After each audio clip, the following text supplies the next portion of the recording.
තුන්වන පරිච්ඡේදය 1996 අගෝස්තු 17 පළවන කොටස.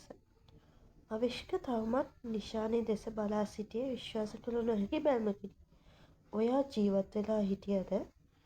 නිශානි වටපිට බලමින් හඬ පහත් කළාය. මේ තැන ආරක්ෂිත නැහැ. මුලින්ම මෙතනින් යමු. ඇය ඔවුන්ව රථයට නංවාගෙන වේගයෙන් පිටත් වූවාය. කළු ජිප් රථය ඔවුන් පසුපසින් පැමිණියත් මිනිත්තු කිහිපයකින් නිශානි අතුරු මාර්ගයකට හැරී ඔවුන්ව ගලවා ගත්තාය. පැයකට පමණ පසු ඔවුන් පැරණි තේ වත්තක් මැද තිබූ කුඩා නිවසක් වෙත ළඟා වුවහ. මේක කවුරුත් නොදන්න තැනක්, නිශානි පැවසුවාය. නිවස තුළට ගිය විගස ඇය දොර වසා ජනෙල් වල තිර ඇද දැමුවාය.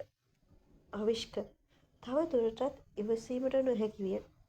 මගේ තාත්තට මොකද වුනේ? ඔයා අවුරුදු 3ක් හැංගිලා හිටියේ. නිශානි සුසුමක් හෙළුවාය.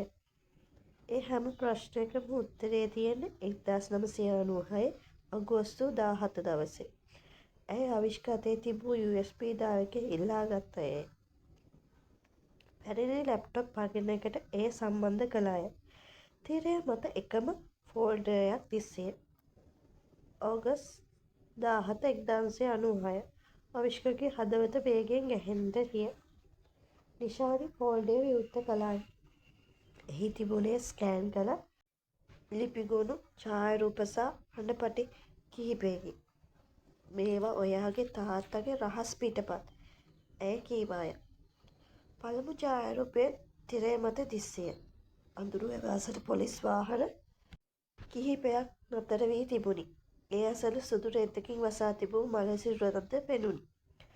ඡායාරූපයේ පසුපස අතින් ලියා තිබුණේ වචන කිහිපයකි. නිල වාර්තාව බොරුය. අවිෂ්ක නිහඬව තිරය දෙස බලා සිටියේය. මේ මනුස්සයා කවුද? ඔහු ඇසිය. නිශානිගේ මුහුණ බැරෑරුම් විය. නිල වාර්තාවල හැටියට එයා ගඟට වැටිලා මැරුණු සාමාන්‍ය ධීවරයෙක්. ඇය මොහොතක් නතර වූවාය. හැබැයි ඇත්තටම එයා රජයේ රහසිගත විමර්ශනයකට උදව් කරපු සාක්ෂිකරුවෙක්.